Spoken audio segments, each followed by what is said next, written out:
Well, millions of people now look to dating websites to find love, but that could bring big risk.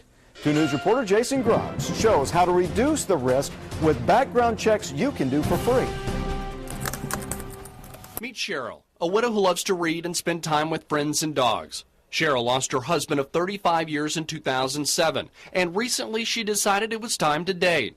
She went on Match.com and before long met a potential Mr. Right. I saw his picture, and I'm the one that winked at him. His name's Carl Jennings, a 60-year-old construction engineer, a widower himself, and a father of a teenager.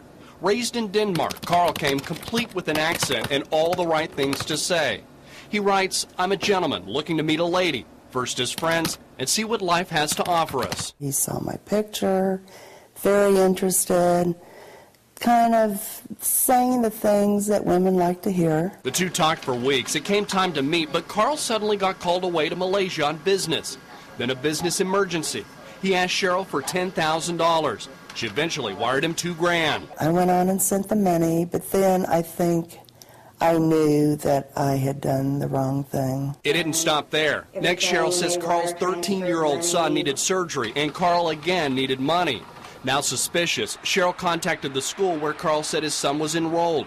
She learned no one by that name went there. Upset and out $2,000, Cheryl ended it with Carl. And I told him, the gravy train stops here. Cheryl's not alone. In November, the Federal Trade Commission issued a warning to anyone using dating websites to be on guard. The typical scenario, the scammer creates a fake profile, gains trust, and then asks for money to be wired outside the U.S. It's never been easier to falsify and communicate who you are, what you are. Chuck Stevenson's a private investigator who says these days more people turn to him to do a background check on someone. And most times, the person is not who they say they are. A lot of these we run into, I'd say close to 60%, are money issues, where that individual will eventually ask for money. A recent New York Times article shows online dating detectives can unmask Mr. or Mrs. Wrong. Everything from websites to smartphone apps offer to background your potential mate for a price. But there are ways for you to dig up dirt on your potential mate for free. First stop, ZabaSearch. Type in a name and a state and unearth information. Next, check out court records. Sites like oscn.net or odcr.com for Oklahoma. Both public, easy to access. So is the sex offender registry. Each state has one. Also learn where your potential love lives. Then go to work. County websites list property including homes, cars, and other toys. As for Cheryl, she thought her guy was legit. He sent her copies of business contracts and documents that appear real. They're not. I feel very gullible.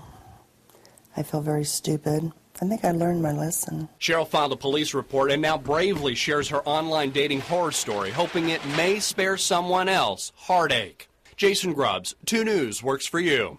Jason, thanks. Now, dating websites say they're not liable for the information that's put out there, but there are websites to help you do background checks on a potential mate. We've linked those to our website, kjrh.com. Just click on the Segment 2 tab.